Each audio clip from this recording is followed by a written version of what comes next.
Anti corruption اداروں کی مضبوطی اور گورننس میں اصلاحات۔ IMF جائزہ مشن کی پاکستان آمد، وفد 14 فروری تک پاکستان میں قیام کرے گا۔ ذرائع کے مطابق اینٹی کرپشن اور اینٹی منی لانڈرنگ اقدامات $7 ارب کے بیل آؤٹ پیکج کا حصہ ہے۔ وفد نیب، عدلیہ سمیت مختلف اداروں اور وزارتوں کے حکام سے ملاقاتیں کرے گا۔ وفد کی جوڈیشل کمیشن اور سپریم کورٹ حکام سے ملاقات بھی متوقع۔ ملاقاتوں کا مقصد قانونی حکمرانی، انسداد بدعنوانی اور منی لانڈرنگ کی روک تھام کے لیے اقدامات کا جائزہ لینا ہے۔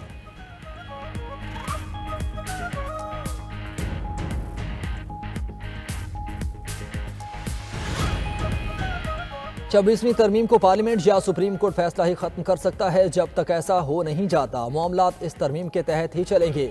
بینچز اختیارات کیس میں جسٹس محمد علی مظہر کا 20 صفحات پر مشتمل نوٹ جاری۔ جسٹس محمد علی مظہر نے لکھا کہ قوانین کے آئینی ہونے یا نہ ہونے کا جائزہ صرف آئینی بینچ لے سکتا ہے۔ کسی ریگولر بینچ کے پاس آئینی تشریح کا اختیار نہیں۔ آئینی بینچ نے درست طور پر 2 رکنی بینچ کے حکم نامے واپس لیے۔ نوٹ میں لکھا کہ 26ویں ترمیم میں سب کچھ کھلی کتاب کی طرح واضح ہے۔ ترمیم پر آنکھیں اور کان بند نہیں کر سکتے۔ یہ درست ہے کہ ترمیم چیلنج اور فریقین کو نوٹس بھی جاری ہو چکے۔ کیس فل کورٹ میں بھیجنے کی درخواست کا فیصلہ میرٹ پر ہوگا۔ آئینی تشریح کم از کم 5 رکنی آئینی بینچ ہی کر سکتا ہے۔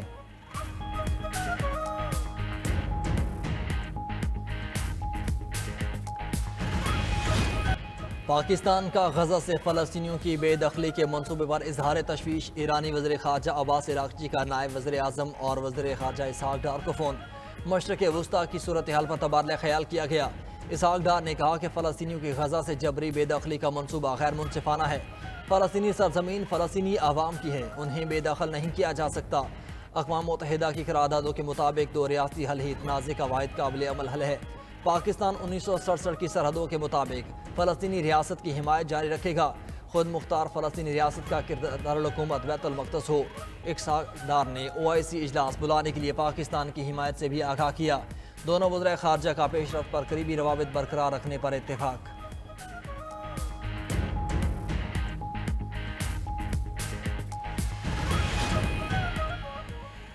تجارتی ٹیرف ایک بڑا چیلنج بن کر سامنے آیا۔ دنیا بڑی معاشی تبدیلیوں سے گزر رہی ہے۔ سمندری تجارت کے لیے مشترکہ کاوشیں ضروری ہیں۔ وزیر دفاع خارجہ آصف کا 2 روزہ من ڈائیلاگ کی تقریب سے خطاب۔ کہا بحر ہند عالمی تیل اور گیس کے 50% ذخائر رکھتا ہے۔ عالمی معاشی نظام میری ٹائم پر انحصار کرتا ہے۔ سربراہ پاک بحریہ ایڈمرل نوید اشرف نے کہا کوئی ملک سمندری چیلنجز سے اکیلے نہیں نمٹ سکتا۔ امن ڈائیلاگ کا مقصد بلو اکانومی کو بہتر بنانا ہے۔ امن ڈائیلاگ میں سمندروں کے روایتی اور غیر روایتی خطروں پر بات ہوگی۔ امن مشقیں مشرقی اور مغربی ممالک میں پل کا کردار ادا کریں گی۔ کراچی میں ہونے والے 2 روزہ امن ڈائیلاگ میں 60 ممالک کے نمائندے شریک ہیں۔ وزیر خزانہ محمد اورنگزیب کی پرتگال میں ملاقاتیں۔ برطانیہ کے انڈر سیکرٹری برائے مشرق وسطیٰ افغانستان اور پاکستان ہمیش فاکنر سے ملاقات کی۔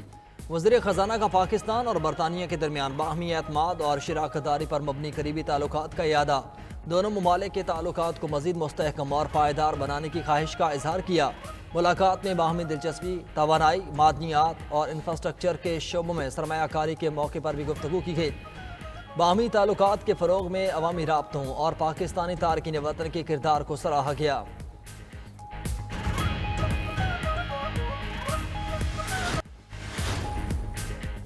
ایک سال پہلے رات کی تاریکی میں مینڈیٹ چوری کیا گیا۔ اگر عوام کے مینڈیٹ کی قدر نہ ہوئی تو جمہوریت ہاتھ سے نکل جائے گی۔ انتخابات کا 1 سال مکمل ہونے پر PTI کا ثوابی میں جلسہ۔ چیئرمین PTI بیرسٹر گوہر کا کارکنان سے خطاب کا ملک کے لیے دانش مندانہ فیصلے کرنا ہوں گے۔ وزیر اعلیٰ KP علی امین گھنٹا پور بولے کہ ہم آئین کا تحفظ اور قانون کی حکمرانی چاہتے ہیں۔ مقصد پورا ہونے تک جدوجہد جاری رہے گی۔ مشیر اطلاعات KP بیرسٹر صاحب کا کہنا ہے کہ 8 فروری کو عوامی مینڈیٹ پر ڈاکہ ڈالا گیا۔ ثوابی جلسہ جعلی حکومت کے خلاف عوامی ریفرنڈم ثابت ہوا۔ عوام کی طاقت سے جعلی حکومت کا خاتمہ یقینی بنایا جائے گا۔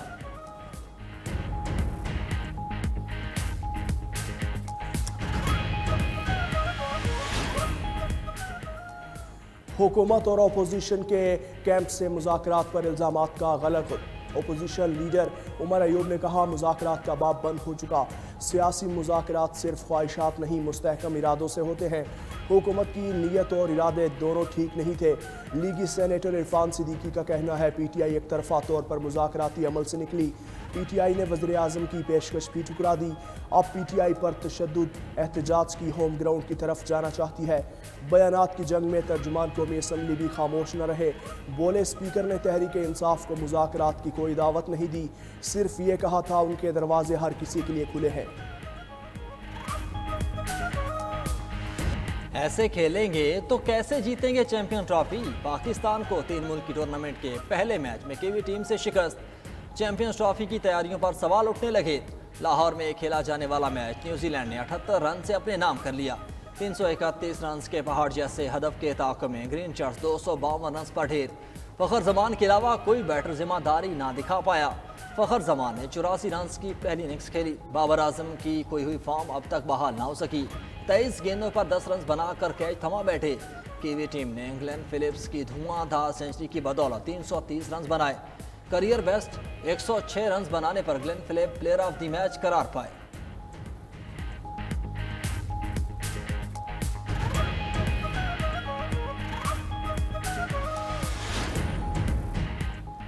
मोहम्मद रिजवान ने शिकस्त का मलबा पिच पर डाल दिया। मैच के बाद गुफ्तगू करते हुए कहा कि पिच मुश्किल थी मगर न्यूजीलैंड के बैटर्स ने बेहतरीन खेला।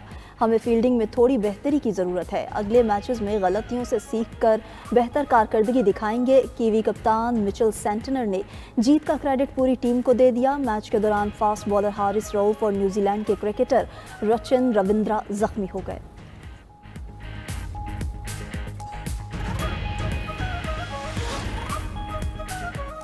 चेयरमैन पीसीबी मोहसिन नकवी से वज़ीर खेल पंजाब फैसल खोकर की मुलाकात। बाहमी दिलचस्पी के उमूर, क्रिकेट टूर्नामेंट्स के इनेकाद और चैंपियंस ट्रॉफी के इंतजामात के हवाले से तबादला ख्याल। फैसल खोकर ने रिकॉर्ड मुद्दत में कज़ाफ़ी स्टेडियम की तकमील पर मुबारकबाद दी। कहा पीसीबी के ताउन से क्रिकेट को हर सतह पर फ़रोग़ देना चाहते हैं। चेयरमैन पीसीबी की पंजाब हुकूमत को खेलों के फ़रोग़ के लिए हर मुमकिन ताउन की यकीन दहानी। कहा चैंपियंस ट्रॉफी के लिए तैयारियाँ मुकम्मल हैं।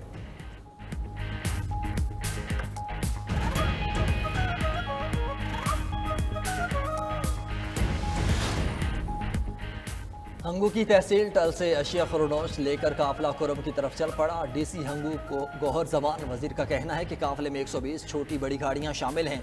काफिले में ग़िज़ाई अशिया, अद्वियात समेत दीगर अशिया ज़रूरिया भेजी गई हैं। पुलिस, टल स्काउट्स और कुरम इंतज़ामी ने सिक्योरिटी के सख्त इंतजाम किए। ज़िले इंतज़ामिया का कहना है कि कुरम में फरीकैन के मज़ीद 25 बंकर्स मिसमार कर दिए।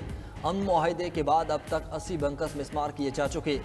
डिप्टी कमिश्नर कुरम का कहना है कि दहशतगर्दी से मुतासरा खानदानों में मज़ीद चेक्स तकसीम किए गए हैं।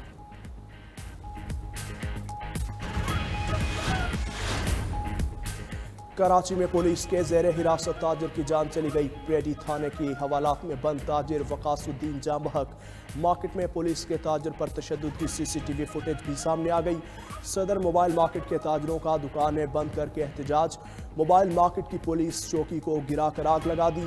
डीआईजी साउथ असद रजा ने एसएचओ पेडी समेत 9 अहलकारों को मुअत्तल कर दिया।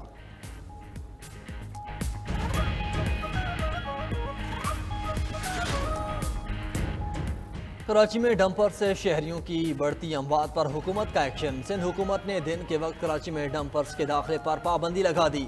हुकूमत सिंध के अहकामात के तहत डंपर्स को सिर्फ रात 11 बजे से सुबह 6 बजे तक कराची शहर में दाखिले की इजाज़त होगी। सूबाई हुकूमत का कराची में चलने वाली तमाम बड़ी गाड़ियों और उनके ड्राइवर्स की फिजिकल वेरिफिकेशन का फैसला। कराची में चलने वाली तमाम गाड़ियों के लिए महकमा ट्रांसपोर्ट से QR कोड सर्टिफिकेट हासिल करना लाजमी होगा। चीफ सेक्रेटरी सिंध की ज़ेर सदारत इजलास में फैसले।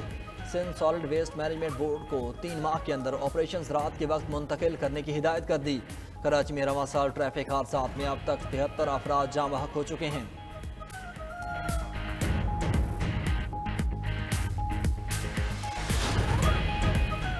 सीनियर वज़ीर सिंध शर्जील मेमन की हिदायत पर सिंध रोड सेफ्टी कमेटी की कार्रवाइयाँ। 92 गाड़ियों की जांच पड़ताल के बाद 44 के चालान, 7 गाड़ियाँ जब्त।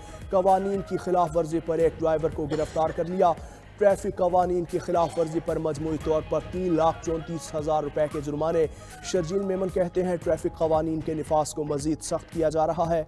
खिलाफ वर्जी करने वालों के खिलाफ बिला तफरीक कार्रवाइयाँ जारी हैं। सड़कों पर बद इंतज़ामी और गैर कानूनी गाड़ियों को बर्दाश्त नहीं किया जाएगा। हादसात की रोकथाम के लिए मुहिम जारी रहेगी।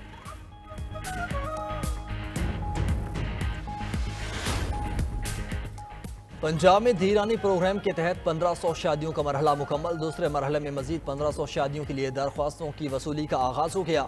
शादियों की इज्तिमाई तकरीब में शुरका को खाना हुकूमत पंजाब की जानिब से दिया जाता है। नए शादीशुदा जोड़ों को 1 लाख रुपए की सलामी भी दी जाती है। धीरानी प्रोग्राम के तहत जोड़ों को फर्नीचर और कपड़ों समेत दीगर ज़रूरी सामान तोहफे के तौर पर दिए जाते हैं। वज़ीर आला पंजाब मरियम नवाज का कहना है कि बेटियों के सर पर दस्त शफ़क़त रखना पंजाब की रीत है। घर बसाने पर दिली खुशी होती है। मुआशरे के नादार और महरूम तबकात का एहसास करना हुकूमत की जिम्मेदारी है।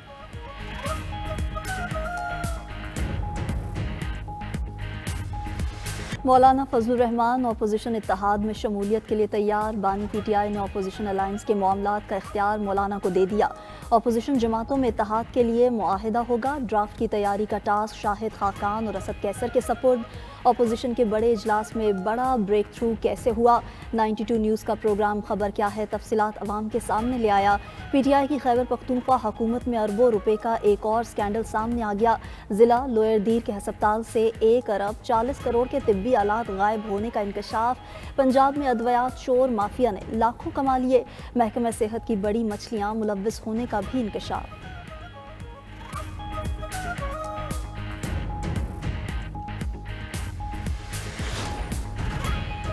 बालाई इलाकों में सर्दी की शिद्दत बरकरार। महकमा मौसमियात ने आसमान से सफ़ेद मोतियों की बरसात की पेशगोई कर दी। शिमाल मगरबी बलोचिस्तान में मतला जुज़विया बरालूद। कोयटा, ज़ियारत, चमन, जोब में बारिश और बर्फबारी का इम्कान। कश्मीर, गिलगित बल्तिस्तान में भी बर्फबारी और बारिश मुतवक्के। चित्राल, दीर, सवात, शांगला, वजीरिस्तान भी शदीद सर्दी की लपेट में। मरी, गलियात और गिरदोनवाह में भी बर्फबारी और बारिश हो सकती है। पंजाब और सिंध के बेशतर अजला में मौसम खुश्क और सर्द। लेह, स्कर्दू, कालाम, हुंजा और गिलगित में शदीद सर्दी का राज। लाहौर में पारा 14, पिशावर 15, कोयटा 7 और कराची में 17 डिग्री रिकॉर्ड।